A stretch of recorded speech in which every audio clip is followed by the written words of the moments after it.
Good evening, everyone, and welcome to the Book Club of California's Southern California program titled Judson Studios, or as you may have seen, Judson Innovation in Stained Glass. And thank you all for joining us here at Pasadena Heritage in the beautiful and historic Lynn House. We love having our programs here, so thank you for having us. My name is Kevin Kosick, and I'm the Executive Director for the Book Club of California, and it's my pleasure to welcome you all and host this program this evening. For those of you that are new to the Book Club of California, we are a nonprofit, member and donor-supported organization that is dedicated to preserving and promoting the history of the book and the book arts. Oftentimes we do that with a focus on the history and the literature of California and the West. The Book Club publishes limited edition finely made books, a keepsake for our members, and a scholarly journal called the Quarterly Newsletter. We host a year-round series of exhibitions and programs like the one this evening on topics including fine printing, design, typography, bookbinding, collecting, California history, and much, much more. Now, if you're not a member of the Book Club, what's wrong with you? You should be a member of the Book Club. Or if your membership has lapsed and you're interested in what we do, please consider joining our century-long tradition. Our membership dues are modest, and the benefits are many, and we simply can't do the work of the Book Club without the support of our members. So I encourage you to visit us online at bccbooks.org to find out more about membership, to join, or to donate to the Book Club. And now for tonight's program and our presenter. The title of our program, Judson Innovation in Stained Glass, or Judson Studios, and our speaker is author of the book and president of Judson Studios, David Judson. Now, Judson Studios is the oldest family-run stained glass company in America. For more than 125 years, they have designed, fabricated, restored, and installed thousands of iconic stained glass and fused glass projects throughout the United States and around the world. Established in Pasadena during the heyday of the Arroyo Culture, the headquarters of Judson Studios are still housed in the original Craftsman-era home and studio of patriarch William Lees Judson. 5 generations of Judsons have worked with artists, architects, and designers to create old world style stained glass whose quality and craftsmanship has often been compared to the work of Tiffany. Now tonight, David Judson, the 5th generation president of Judson Studios, will talk about Judson Studios and the book, Judson Innovation in Stained Glass. Now, if you have questions for our speaker, please wait to the end of the presentation. We're going to have time at the end for some Q&A, and we'll take questions at that time, okay? So now it's my great pleasure to introduce our speaker, David Judson.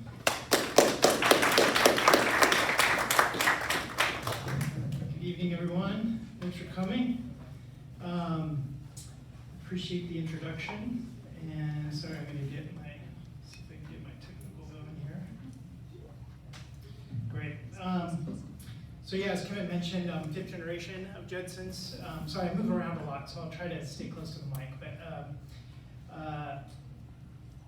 this is kind of an interesting time for stained glass.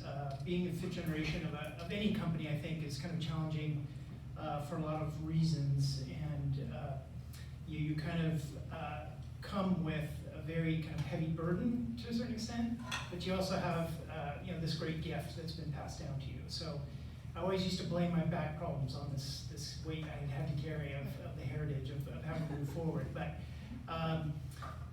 part of that too is like trying to figure out how to make your own mark, right? And then also keep up with the times and kind of. Can I ask, has anybody been to the Judson Studios? Great. Okay, good. We're still there. We're still operating. As mentioned, we have 2 facilities now, and I'll show you kind of how we've ended up in the 2nd facility. So our original home is in Highland Park, and our 2nd one is in South Pasadena. So I want to talk a little bit about the book and kind of give you a brief history about it. And a lot of you may know the history, The decision to do a book, I think, was to kind of release my kind of history with the company and kind of recognize it so I could kind of move on and do a lot of things. I've always been interested in technology. I wanted to try different things. So for me, I think the book was kind of a way of, stopping, looking. I'd also made some decisions that I said, well, why hasn't anybody else made decisions that I'm making? It feels either like a really good idea or a really bad idea. So I thought if I looked into the research and the history of the company, I could understand kind of what my forefathers had done and how they had kind of led the company. So my other mission is to get people to think about stained glass a little bit differently, because I've always found that people have a preconceived notion of what they think stained glass is. So I always ask people, I say, well, what do you think about? And generally, I get relative, could be older relative or a husband or wife that's worked in stained glass. You grew up in a house of worship with stained glass that had an influence, something like that. There's usually some kind of interesting connection with stained glass, which I love hearing about. And so part of that is to kind of change what you think about stained glass. You may think Tiffany is stained glass, and we get a lot of that too. So, and often, Judson Studios has often thought about work like this. So this was done by Tim Carey, who was a creative director at the studio for a number of years. And this is the type of work that Tim and I were doing in the early 2000s. I started in the studio in the mid-90s. I was on a totally different track. I actually studied international relations. I was interested in the State Department, all that kind of thing. But the more people that I met in the State Department, the less interested I became. Hopefully no one of you work in the State Department. But then part of it was I also I didn't understand the big bureaucracy, right? There was something about being in a family business that a big bureaucracy just was a totally foreign thing to me. So I didn't get it. And I also missed being around creative people. And I had grown up working in the studio. And but when I came in 1996, basically the artists or the artisans that were working there, designers that were working for my father, were basically retirement age Eastern Europeans because they could draw, right? And they could draw figures. And I thought, okay, well, this isn't sustainable. We have to figure like what we can do to kind of inject the future into stained glass. And so you see this window, same subject matter, kind of Lamb of God, right? This is an American artist, Scott Parsons. And he worked with Derek Studios in Germany. So basically what I saw was all of the American artists were going to Germany to get their work done. And so I thought, well, there's something that we have to do to change that around, right? And so I went back, looked at our history, figured out how we can do that, and I looked at history to kind of figure out why that was the case. And partly, before I jump into talking about William Lees, was that, and I found this in my book, and you'll see it in the book if you pick it up and look through it, is that World War II basically kind of stopped everything in terms of like construction of stained glass in Los Angeles especially. So what I focused on was like the church architecture in Los Angeles, and these big beautiful Gothic churches were being built and in Los Angeles, and then they slowed down right with the Depression and never really got going again until after the war. So post-war, when you have all of these kind of Americans coming back from Europe, the neo-Gothic element of stained glass kind of flourished in the United States, and not only in West Coast, but throughout the country. In Germany and Europe, it was totally opposite. Anything that had been destroyed, they didn't want to recreate medieval glass. That was not in their kind of aesthetic or their goals. And if you think about the Bauhaus just before the war, this kind of influence of very contemporary glass was being done and started in Europe. And so I thought it was ironic that here we are in California, Los Angeles, doing the most traditional glass that you can do, while in Europe they're doing the most contemporary glass. And so to me, that had always caught my attention, and I didn't know exactly how to address that. And I'll get into that later. So I want to go through the history briefly. Again, I'll kind of go, I have a ton of slides. I'm a very visual person. I like to show a lot of slides, so I'm going to have to move quickly. But I do want to go through the history for you who don't know the history, and obviously this is in the book. So we start in Los Angeles with this man, William Lees Judson, my great-great-grandfather, who was born in England, came to Brooklyn, and when he was 10 years old, his family farmed in Brooklyn, if you can imagine. Then they moved up to Canada, where the government was giving property to those who would farm it. So he was in a farming family. But his father was actually in the cotton mills of Manchester. So he came out of Ashton-under-Lyne, which is near Manchester. So he was in the center of the Industrial Revolution. And so that's where I kind of get this kind of drive of where he found his philosophy and kind of sensibility for the arts and crafts movement, because he saw it firsthand and it drove his family out of the Manchester area. He found himself in Illinois when he was 18 years old. He signed up in the Civil War, actually marched with Grant all the way down to Tennessee, and then until Grant was promoted out, and then survived the war, went back to Canada, studied in Paris painting. He was a plein air painter. And so this is not, actually that's the, we think that's the Holly Street Bridge back in the day, and so the Rose Bowl would be just above that kind of little hill on the right. And then you see the little house here. I love this house, you know, what the Arroyo must have been like. So anyway, he came, the Arroyo is what attracted him. He came in 1893. He'd been in Chicago in 1890 for the World's Fair, kind of he helped with the art building and art in Chicago from 90 to 93. And then 93 came to Los Angeles, and he said, okay, that's it, I'm not moving again. You know, he got off the train and wrote his family and said, you guys are coming to Los Angeles. They were in Chicago and in different areas at the East Coast. He couldn't afford to live in Pasadena, so he bought this house and built this house. This is in Garbanzo, right? So you're looking north, kind of northwest slightly. You see the two railroads there, San Gabriel's off in the distance. So the Arroyo Seco before the 110 freeway, right? And here are the two trains. So standing on the property that he bought, this is basically the view that you saw looking towards Pasadena. Wow. South Pasadena, just on the other side of the bridge. And then the red car and the Santa Fe both ran across the road like that. And this is the building he built. So it's very, you know, kind of Viennese secessionist, very kind of, you can imagine this being built in 1900 in Garbanzo in Los Angeles, right? This was a very unique building.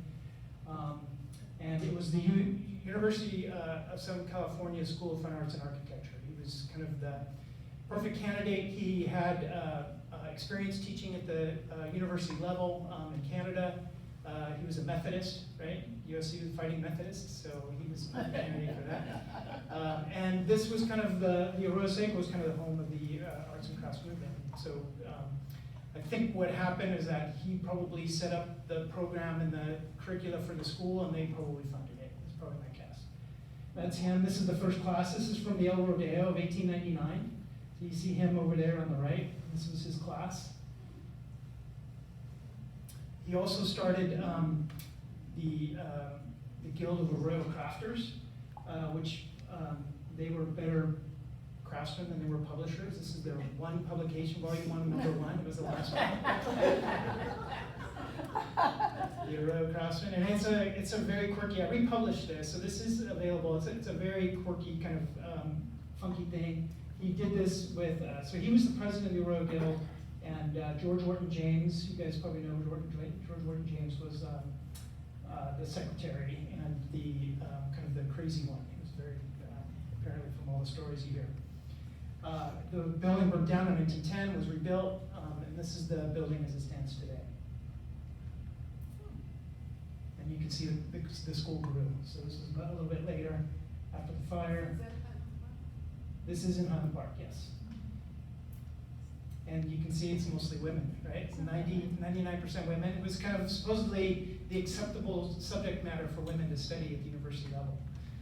And one woman, there's an old story in my family, a woman came through and was touring the studio one day, and they said, oh yeah, this is where the life drawing went. She said, yeah, little did they know what we were studying here, the life drawing classes in university.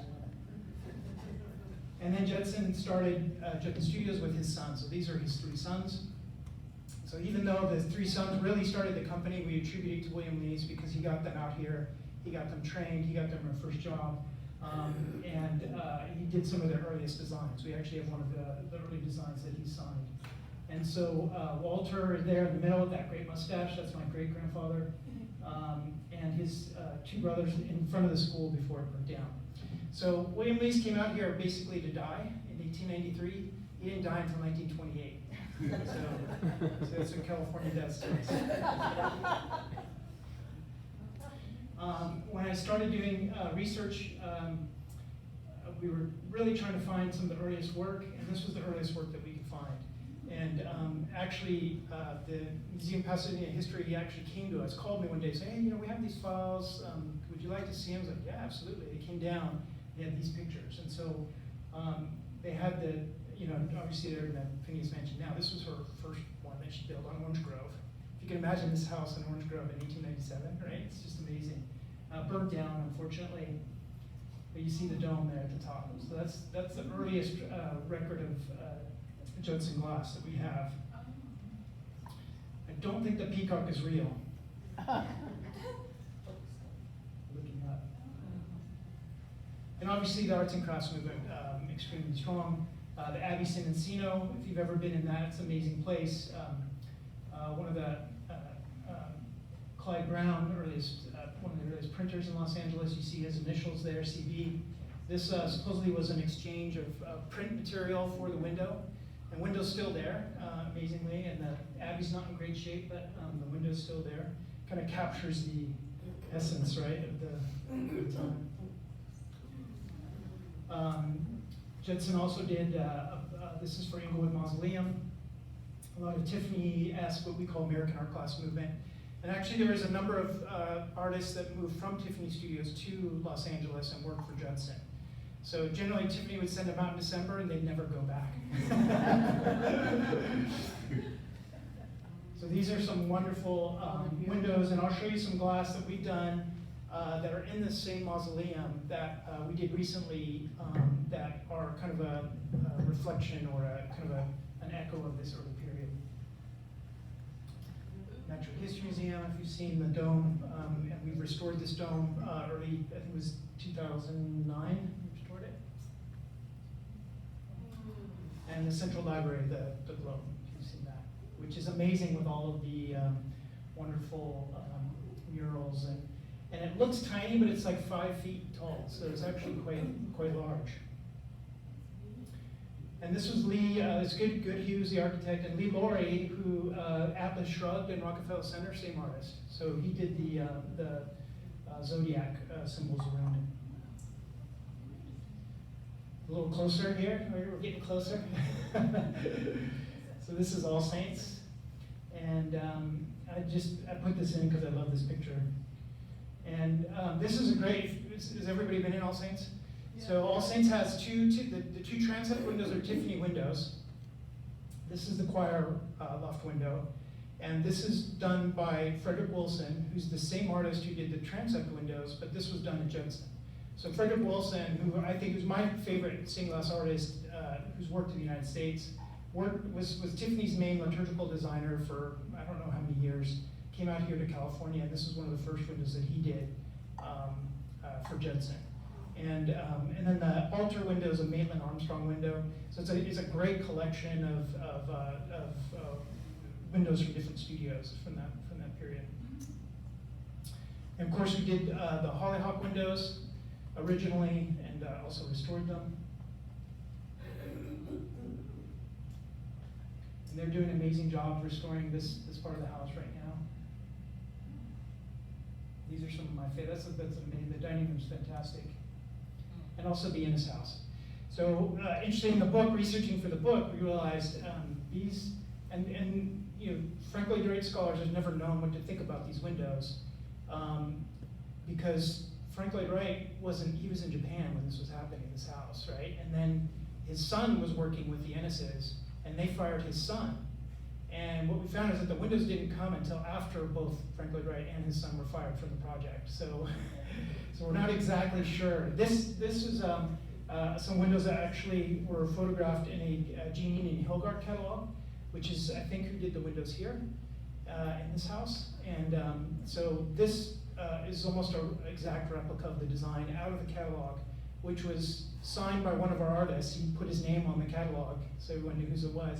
And that catalog's still in our studio, so with the picture of this window. So we think that's where that came from.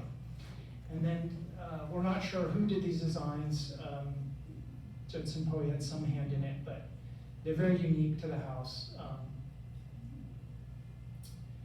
And then in 2018, we were asked to restore the windows with our kind of our experience working on restoration of Frank Lloyd Wright. Windows is not easy. He's very unique in what he did. It's very tricky to work on his light screens, as he called them. So we were honored to be able to work on this. They did a complete restoration of the temple. And what the difference is, like Frank Lloyd Wright used zinc cane as opposed to lead cane. So the material that holds the matrix that holds the glass together, Frank Lloyd Wright liked to use zinc because then he didn't have to use rebar. Because lead's a very soft metal, and you have to have horizontal bars to help the panels stay in plane. With zinc, it stays very stiff. It's stiff, and you don't have to bend it. His work, right? It's primarily geometric. He didn't have to bend it, so zinc worked for him. And so when we got this project, we said, okay, we're going to have to, and this has been through many, many years of bad repairs. So there was quite a bit of bad matching glass, bad matching cane, all kinds of stuff. So it was decided to remove all the cane and replace it. And then once we got the contract, we got a letter from our supplier of zinc cane in Chicago that said we're going out of business. So we called all over, literally called all over the world looking to distributors to try to find cane, zinc cane, and could not find it. And then finally, a company in Canada actually bought the machines out of Chicago and got them running up in Canada. It took forever, but we were able to get the zinc cane. So all of the glass, including the ley lights and everything, was pulled out, completely taken apart. We had custom glass made from Bullseye out of Portland. We had to replicate some glass that had been really bad replacements put in. So we had glass made that was approved by the restoration architects and the stained glass consultant. Yeah, and the space looks amazing now. So if you're in Chicago, it's worth going to see because it's a totally different place now. And that's just a vanity shot. I just love that shot. The glass looks great up there. Another project that we're actually still working on this in theory is the Air Force Cadet Chapel in Colorado Springs at the Academy. My grandfather did this originally in 1960. And the problem that they've had is that, this is what it looks like at night. It's really beautiful. It goes all the way up to the tops, over 100 feet in the air. And it's a beautiful building. And the problem they had is that it's leaked from day one. And so we had files and files of this correspondence, and I looked through it, and it was like they started pointing the finger at my grandfather. Said, hey, your windows leak. He said, I had all of my windows water tested. We did everything you asked us to do. Our windows are not leaking. And so what they found is that apparently an interior gutter system had been value engineered out of the project. And so the water just came through everywhere and still leaked to the day that we pulled these windows out, which was about 3 years ago now. So we were asked to come in, remove all the panels. You can see the cranes, it's a massive project, and you see the structure going up around it. They had to encase it, which I'll show you in a second, but about 2,300 panels and almost 30,000 pieces of glass in there. Very little damage. We only had to glue, you can see that's what it looks like. Now, they had to encase it, because if you've ever been up there, there's like a huge, like you're behind the photographer in the pictures, a mountain, and the wind just blows through there. So you couldn't have any high reach or anything like that, anybody up high and not have it encased. So it was completely encased. And about 5% into the project, they found asbestos, and then the whole thing was shut down. So they had to completely abate it, and we had to work with an abatement contractor to hand the panels. So they were pulling them out and handing them to us. We were bagging them, and then we had to set up our own abatement containment space at our own studio to work on these windows. So, oh my God. Yeah. And the budget, you can imagine what happened to the budget. I always say I'd rather see our defense spending go to this, right? A little bit later, this is the 70s, South Coast Plaza. This is Marion Sampler, designer who worked with very famous architects. I'm missing his name right now, but we did a couple projects. And they're both still up. This one's still at the South Coast Plaza. And these are based off of some domes we did at Stanford Court in San Francisco, but those are gone. They actually took those out recently, unfortunately. A little more contemporary. This is with Designer Commune down at the Ace Hotel downtown. And obviously seeing a lot of resurgence in Broadway. We used to get a lot of calls, but not a lot of work from these guys. So unfortunately, I think a lot of the glass that was down there disappeared or wasn't reused. In this particular case, Conservancy wanted them to do something that was a little bit sensitive to the facade, and so we were a good solution for them to kind of do something interesting but also contemporary. This is agate, so if you slice agate, this is what you get, and they dye agate, so it's really beautiful. This was, but it was a ripoff from Sigmar Polk in Switzerland, who made this kind of thing originally. But this became very popular with some of our clients to do, and it's very difficult to make. One of the other things that, going back to kind of this idea of what we were doing and what we wanted to do historically, was to really learn how to paint on glass. And so we worked diligently to do that. This was a great project that we had at the Crusoe Catholic Center. This is the Our Savior Chapel down there at the campus on USC, or just off campus, just north of campus. So these were 30-foot high windows, all hand painted. Peter Adams did the Stations of the Cross, and Chris Sladoff did the crucifixion, which you can kind of see in the upper right-hand corner there. And it was really beautiful, an inspiring project. And then we worked with Gail Roski, who, if you know the Roskis, very well known. Gail has passed, but she was a watercolorist, and got to know my father working at the cathedral, Catholic Cathedral downtown. They were on the liturgical committee together. And so it was great to be able to work with her. And the other thing is that now the School of Fine Arts at USC is called the Roski School of Fine Arts. So she's the named donor. And so it was this really great connection of being able to work with her. So she did this amazing watercolor, and we wanted to be able to kind of replicate that, her flowers. So you can see a lot of multicolors in the flowers, right? And so that was done with fusing. So I'm going to take you now off on a new kind of angle here real quick. So as I mentioned, when I started getting involved with glass, I was seeing what the Germans were doing. There's 3 major German studios that were doing contemporary glass. And it was all Americans that wanted to work in glass were going to Germany to get their glass done. And so I had spent years trying to figure out how we bring a more contemporary aspect of glass to the States, which just seemed like, how can that be so difficult? But it was. And so we were asked to compete for this project, and we won it.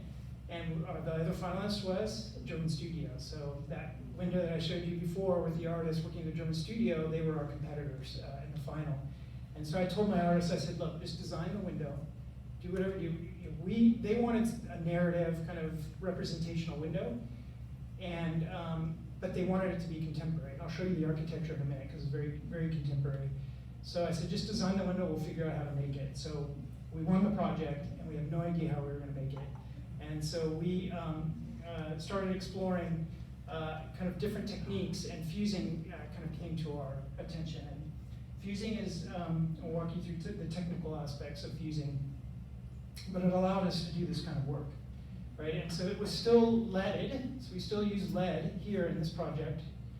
We didn't have to, but there was a traditional part of the committee that wanted to see lead in the project, so it actually helped us with the fabrication of it. But you can see we can create these amazing transitions of color. And that's through using frit, which I'll explain to you in a minute, how we use frit, which is ground up glass. And this was the head of the Christ. So that head is 5 feet tall, almost 5 feet tall. So if this didn't work, the whole window didn't work. And it was really important what they wanted us to be able to do.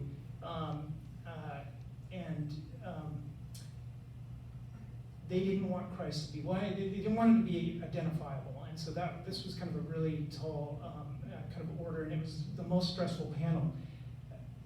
Each panel was 4 by 5 feet, and there was 191 of them. And so we had about 3 years to make it. And so the fusing started with this gentleman. This is a self-portrait of a guy named Narcissus Quagliata. And Narcissus was giving a class in Denver when Tim and I were trying to figure out how we would make this window. Narcissus was giving a class in Denver. I said, go take his class, go talk to Narcissus, let's figure out what we can do. And Narcissus is one of the few artists who, serious artists, stained glass artists, who embraced fusing as a medium for stained glass. Most of the old stained glass studios like ours, fusing's for kind of the hobbyists, right? It was never really brought into the studio environment.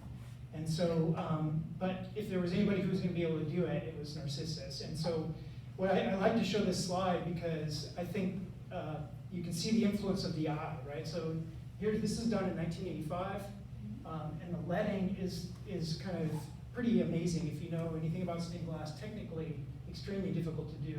And if you see all the number of pieces of glass in the eye, wow, this is the fused part, right? And so by fusing, we're able to create glass, and I'll get into the technical a little bit, cut it up almost like mosaic, lay it in pieces so we could very specifically lay those pieces. Tim and Narcissus laid those pieces exactly where they wanted them, and then we can fuse them in a kiln together. And I just think this is an amazing piece. It's still one of my favorite pieces. So here you can see, I'll show you a little bit about, you remember the windows that in Inglewood that I showed you that were kind of the American Art Glass Tiffany? So this was one of the first is that we invited all of our on-staff artists to make a portrait of a California plein air painter's painting and make these with all fused glass. And so it's very kind of like impressionistic, right, as opposed to very technical. So by taking this ground glass, you can see the effects that we can get. And then the other thing is that you can get very specific with it. So this is an African artist that we work with who is really into masks. And so he wanted his very specific, very tight. As you can see, those lines on the mask, for example, how tight those are. And that's done with a water jet. I'm going to show you a little bit about that. So the big thing is that, so we had done this major window. It was in Kansas City, the one I showed you, the resurrection window. It's 3,400 square feet, so it's basically the size of a basketball court. And we had to build a new building to move in to make that window, because if you can imagine being in a 1900 building, we had a little 200 amp single phase electrical box, and all of this requires kilns to fire.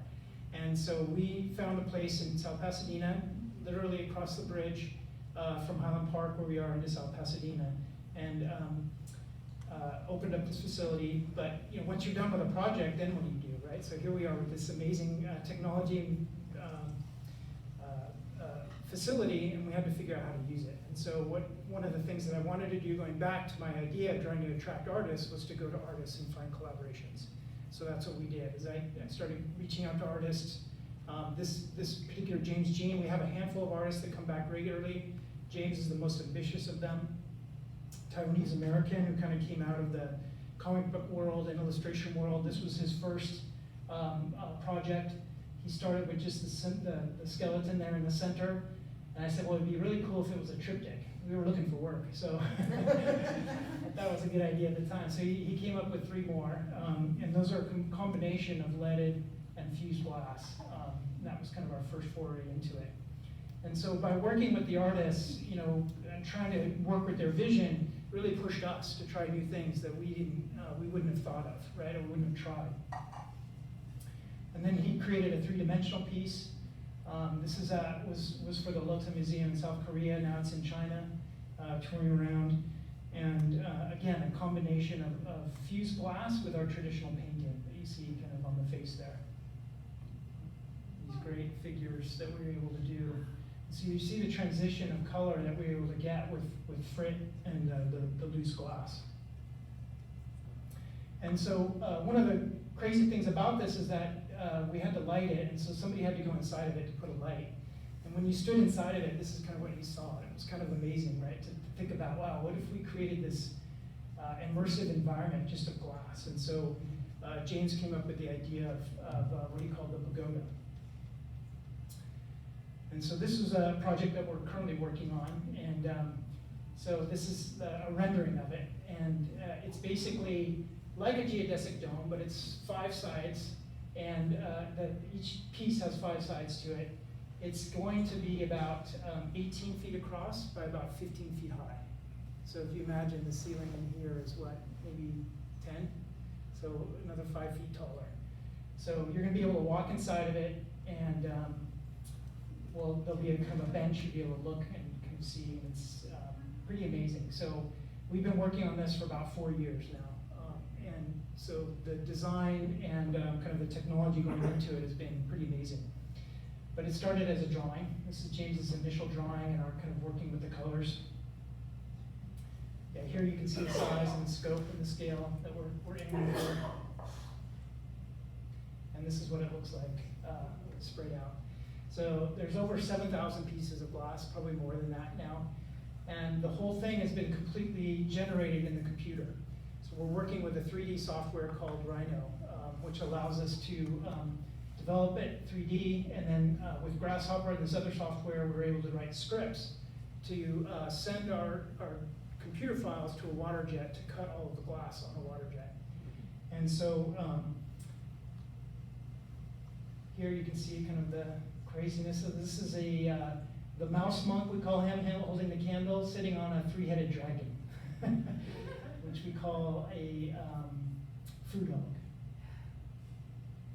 And so one of the things that we did to try to stand out from what the Germans or anybody else in the world actually are doing was to create the glass of glass, right? So a lot of what the Germans do, a lot of the very commercial kind of artistic, creative art glass that you see now is basically colored enamels on float glass. And what we wanted to do is figure out how we could manipulate the actual material of glass to create the transitions of colors that we wanted. And so what we found, it took us a long time to figure out, but if we put frit down, we could create what we call frit sheets. So by using different colors of frit, we could create transitions of color. And it's just done by hand right now. So you see how we lay it out, it's like sand, right? So, but you figure if you're trying to create something on a drawing, the drawing's underneath, you're putting sand or glass on it, it disappears, right? So we had to figure out, okay, well, how do we get, we start our transition, we lay it down. So you layer each color, kind of go color by color. You see the glass around the perimeter, that's the thickness that we need the frit to be, so that when it fires, it actually shrinks almost in half, the thickness, to the thickness that we need it to be. So that took us a while to figure out. And then we had to figure out, well, if we're using 3 colors here, how much of each color do we want? And so through the computer, we could figure out the ratios, figure out the weight. And so now we weigh each one of those. So we basically have 3 ways of trying to guide ourselves as we're making the sheets. So we have the drawing for initial, we have the thickness laid down while we're laying the frit down, and then we have the weight. So every color is weighed, and we keep this massive spreadsheet of all of it. But you can see we can create these really beautiful transitions of color. You can see the numbers. This is our testing phase. We're testing all the different colors, their combinations, the transitions.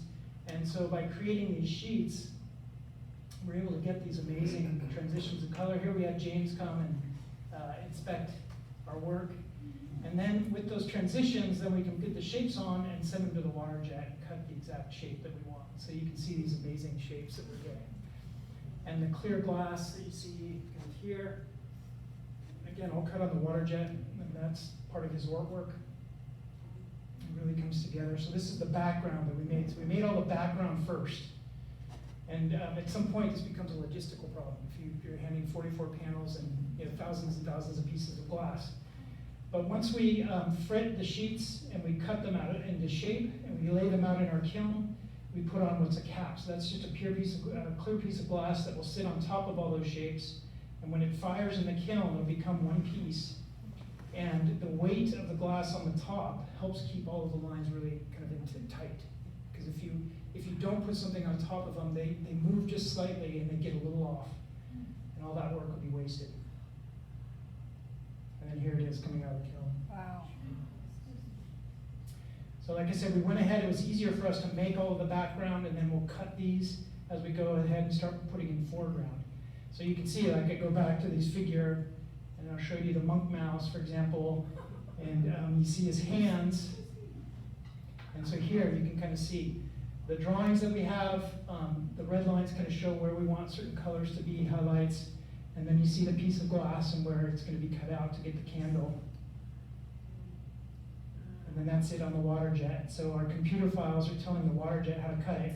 And training the water jet was a whole other kind of complicated thing to do. And then the other thing is that we found is that rather than painting, we were going to use the traditional painting technique to put on the surface of the glass. We found out how much work that was going to be. Not only having our own painters paint on it, but then have James come and approve it and his line work. So we got him to do all of his artwork, and all the black that you see there was done in Procreate, which is like he could do on his iPad. He could send us those files, and we could manipulate those files into our colored files and send those to the water jet. So all that black that you see is actually glass. And so rather than hand painting it, we're able to cut these amazing detailed kind of transitions. And so there you see the hands fired with the background. So this is one of the early test pieces that we did. You can see them here. And then the other cool thing is that we've acquired a company that works with molds. And so you see the little highlights around the area. You kind of see a lot of highlights in some of those areas. And that's the outside layer that we're going to put on this. So we were able to use his artwork also to create these molds. And he didn't want just a clear piece of glass on the outside of the pagoda. So we were able to take these drawings, this artwork, and put it in molds and fire it to create this outer skin. And so how is it going to be built? Well, this isn't my problem, luckily. But James wanted a very small frame. He didn't want, if we were probably going to have 3 inches of steel in between the panels structurally to make it work. So we went to some engineers that figured out how to carry the weight through compression of the edges of the glass. So in between the 2 art glasses, we have what's called a century laminate architectural glass. And so as we install it, the edges of the panels will be leaned up against each other. And we've got this metal in here that are basically like cleats or teeth that'll hold it in place. And we have a 3M product. We've been working with 3M to create a product to adhere the metal to the glass. And then that'll actually carry the entire weight of the panel. So there's no actual frame. We can actually just take these panels out and they'll live individually.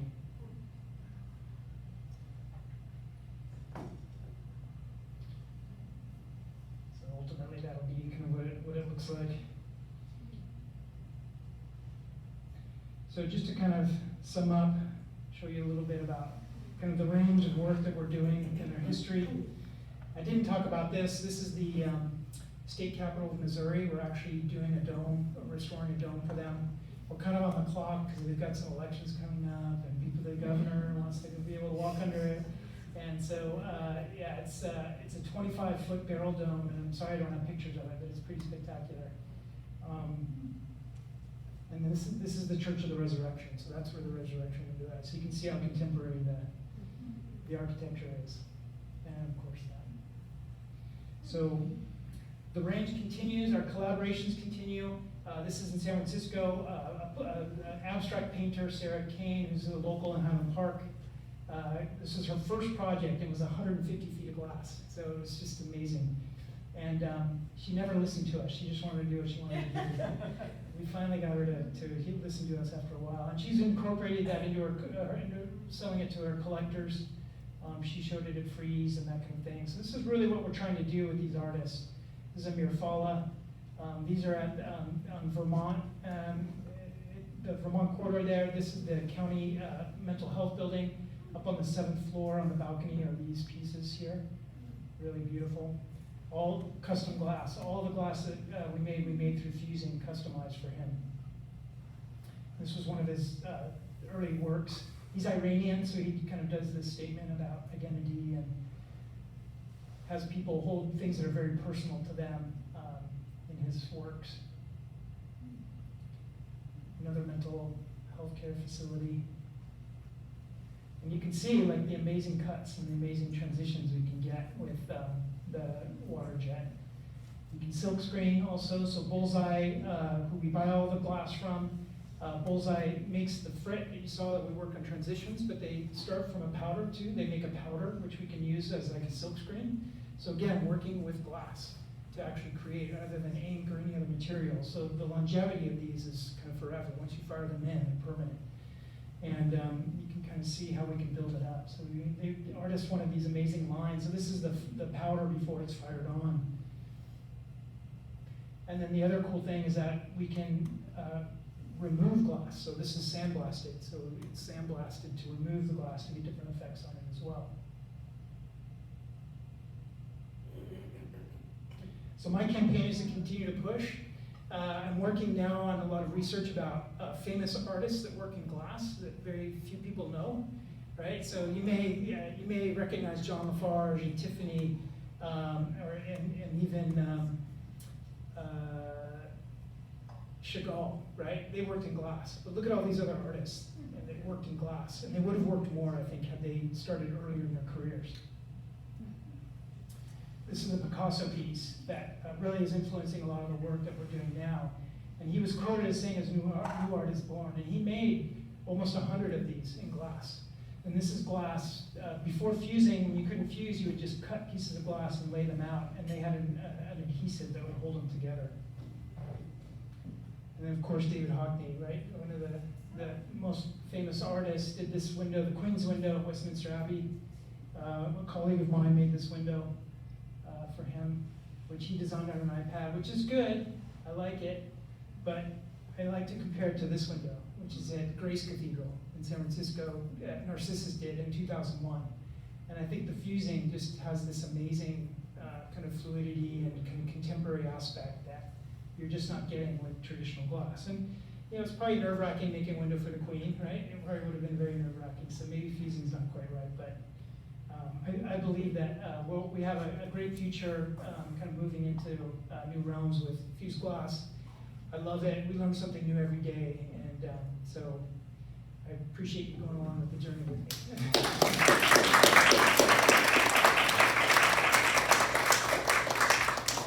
That was 120 slides. You did okay. That was 120 slides.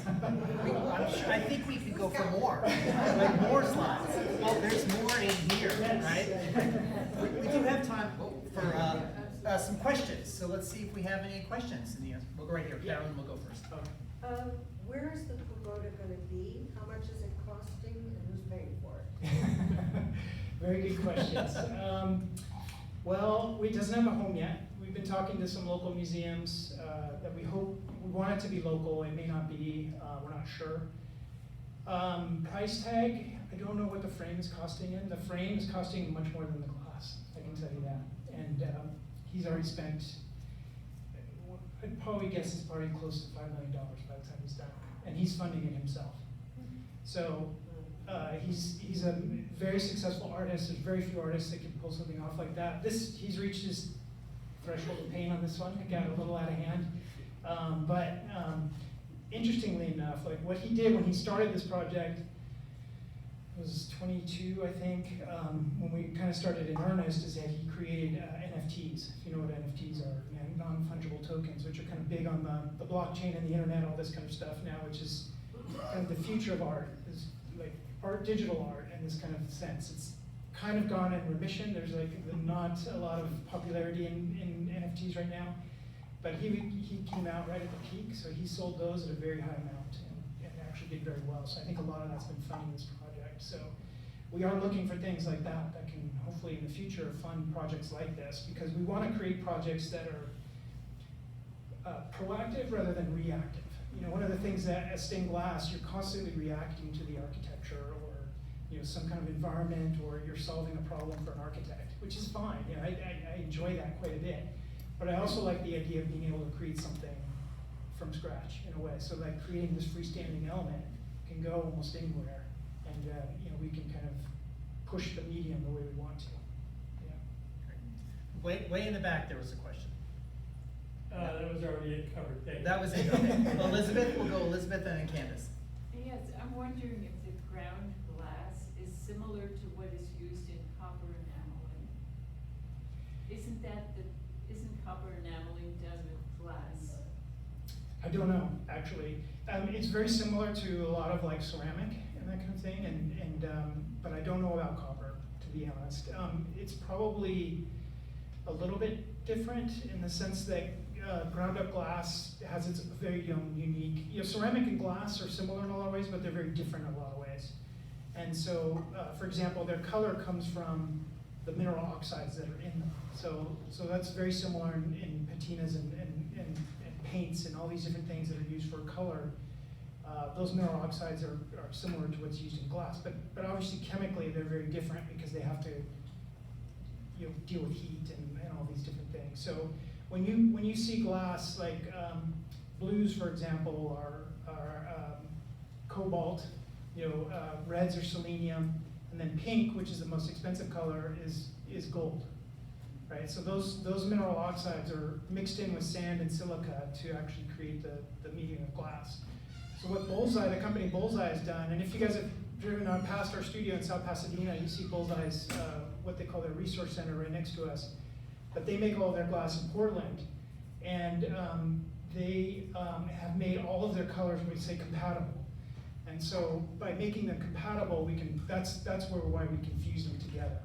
Whereas before this, and this is 1980s, 1990s when this technology came around. Before that, you were not able to fuse glass together and have it remain stable over time because they have different points of coefficients of expansion. So they stress each other out and break. The different colors, they have different coefficients, so they would stress each other out and break. So that was one of the things in my research. It's like, why hasn't this been done before? Well, it was because technically it wasn't possible. And so the Picasso piece that I showed you and all of that, I'm finding a lot of attempts to try to do this, but they just didn't have the technology to do it. So they'd have to use adhesives or very low heat kind of adhesive materials to do that. And that's what was done until the 90s. And so now that we can fuse it together, this ability to use frit and different sizes of frit, all of their sheet glass, everything is compatible. It's kind of like we can do whatever we want. And so that's the beauty of bringing artists in, right? Because they don't know any better. And they don't care, right? They're just like, okay, so then that pushes us to kind of figure that out too. So it's very exciting. Yeah. Great. Candace, did you have a question? Yeah.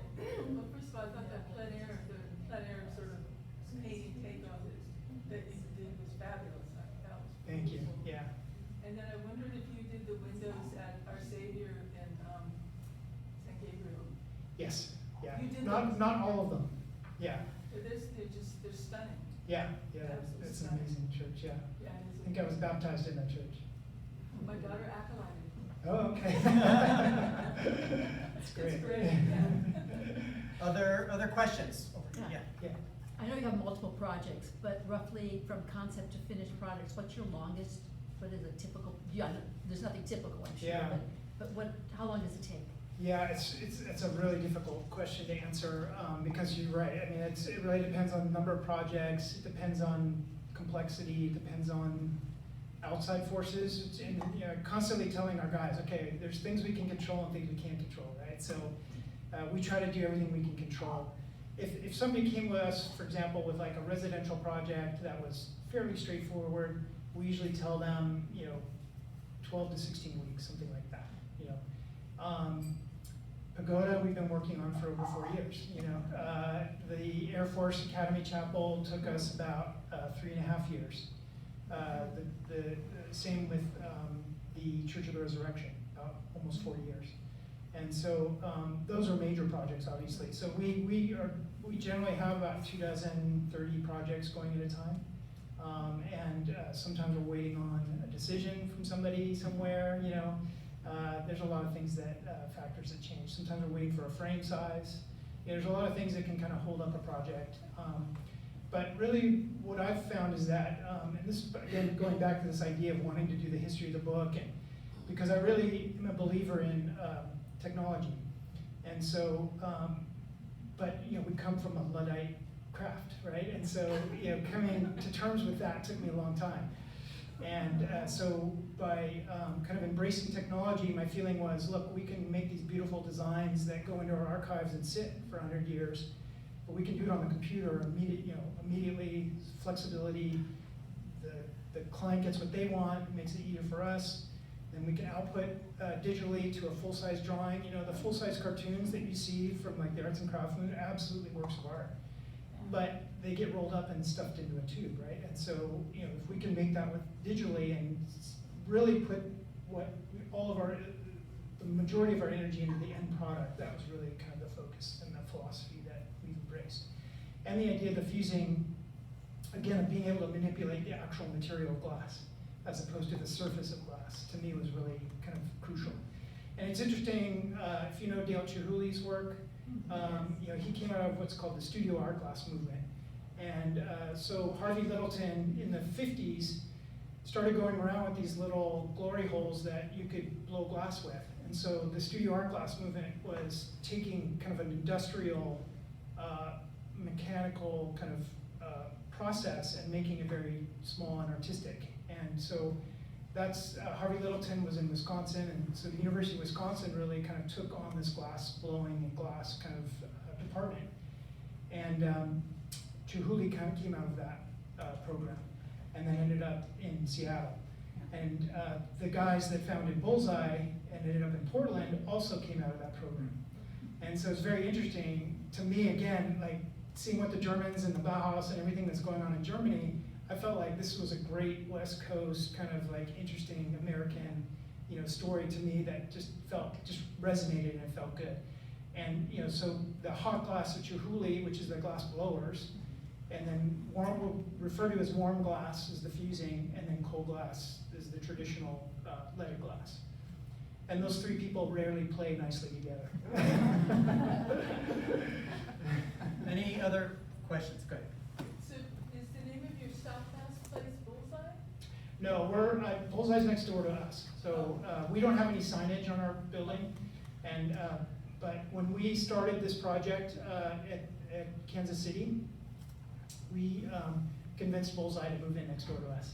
So they didn't have a Southern California location, they just had a distributor.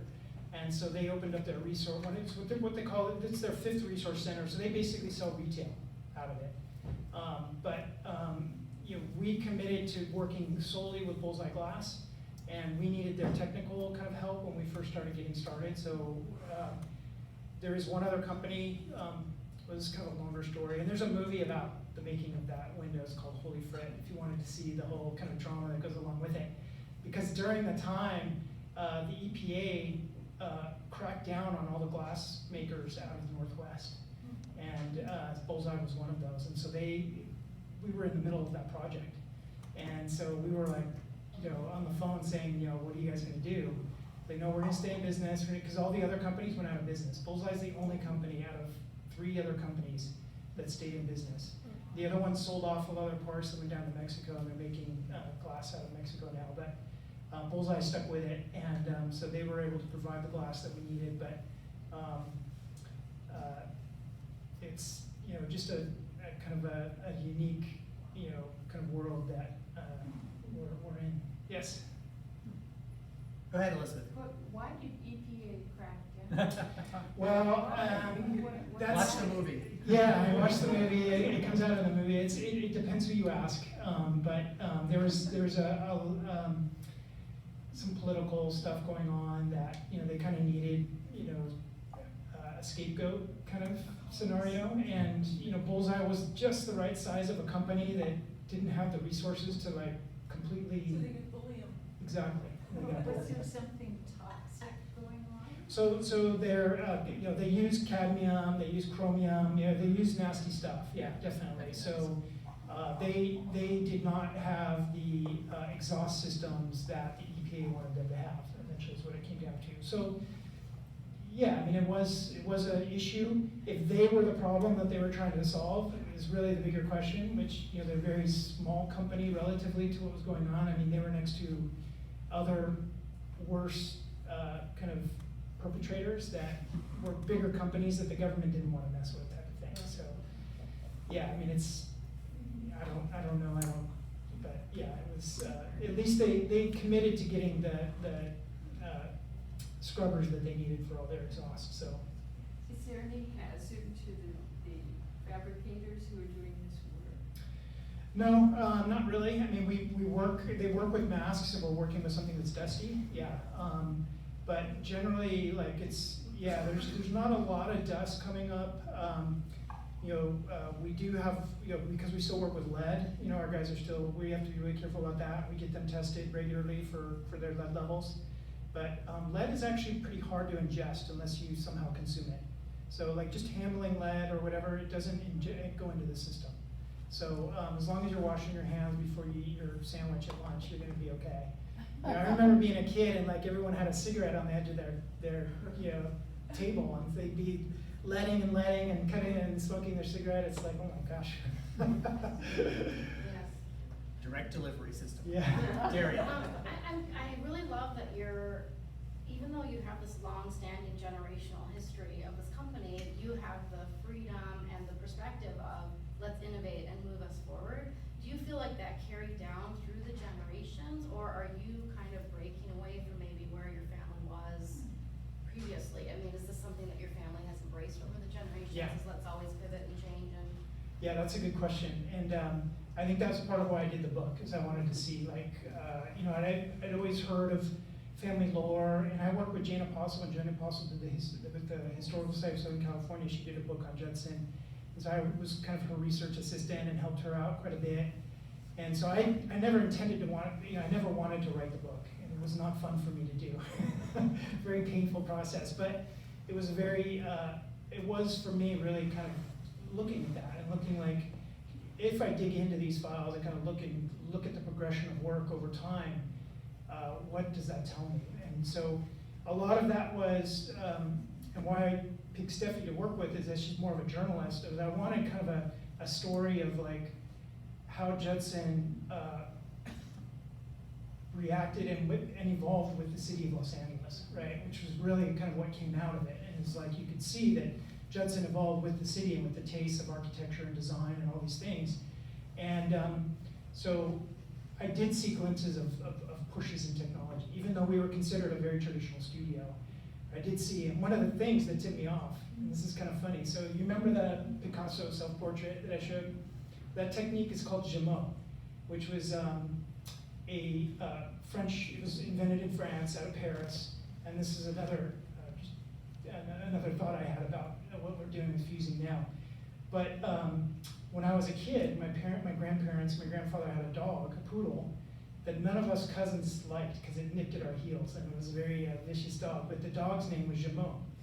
And I'd never thought about that. I was like, wow, that's like, I had no idea that my grandfather was that inspired and interested in this technique. And that kind of like was a little light bulb that went off for me. But, and on that point, if I could follow up, no, go ahead. My question is like, sure. One of the other things that I get asked a lot about is, like, are we protecting what we're doing, right? Because nobody else is doing this. Like, this is like, we're the only major studio in the world who has a facility like this and is doing the work that we're doing. And what I found in my research is that, like Gemot and a couple other techniques that have kind of were tried out over the years, is that if one studio developed a technique and patented it or tried to protect it or tried to like hoard it, it dies, right? Because they're the only ones that do it. If you're not in Paris or you don't want to go to Paris, you're not going to do it, right? And so for me, both Tim and Narcissus now are both teaching like techniques, not necessarily what we're doing, but are teaching now fusing for stained glass artists. So for me, like you have to become part of the ether, and I think it's better to be kind of the expert and the go-to than it is like the hoarder, right? And so anyway, that's just something that I thought about when you mentioned the technology and the push to technology, because it is something that, I try to be very open in the studio. I let people come in, take pictures, do whatever they want, because I say, hey, if you want to do this, good luck. There's like, we've got 8 years of R&D now that it's still learning something new every day, and it's extremely difficult to do. Yeah.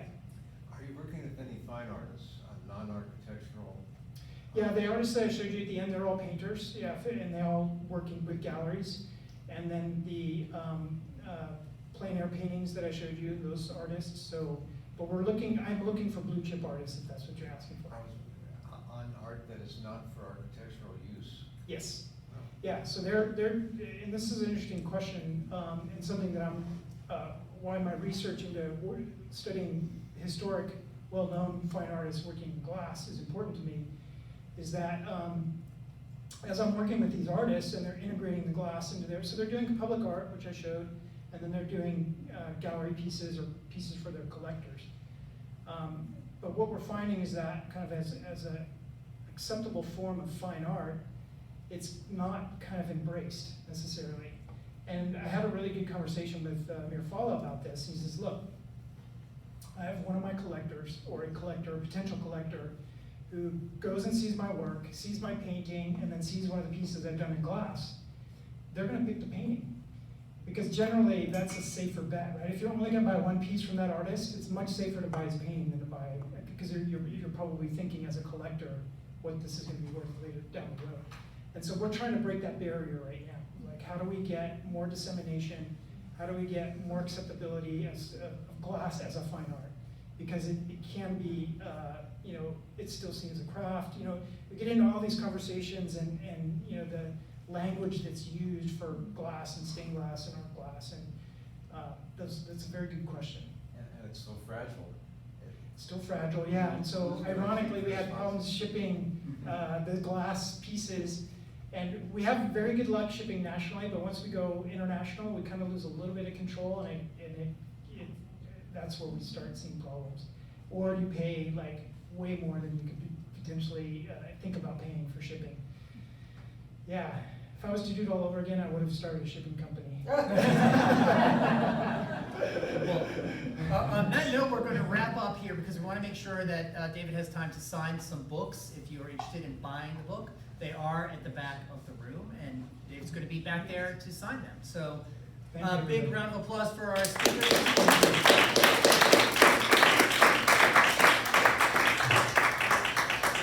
And I'm just going to also thank Angel City Press, who is our presenting sponsor here for our programs. They're in the back. Again, the book is available in the back of the room if you're interested. I've got mine right here. David, don't leave because you'll need to sign this one. I hope you'll join us next Monday. That's the next book club program. It's a virtual event on Zoom, Monday, July 15th at 5 o'clock. It's titled California, a Slave State. And our speaker will be author and professor emerita of English and American Studies from the University of Delaware, Jean Felser.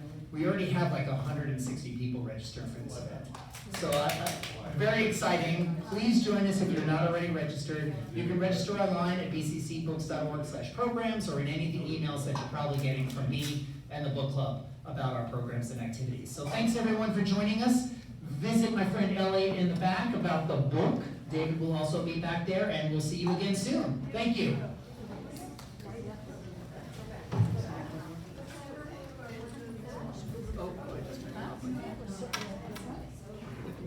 Also, one last comment. Somebody asked me earlier about tours, and we do tours in the studio. We just reopened the tours. We've been closed since COVID, but we're starting to open. And they're sold out right now, but if you keep an eye on our website or our social media, you'll see new tours coming on if you want to come visit.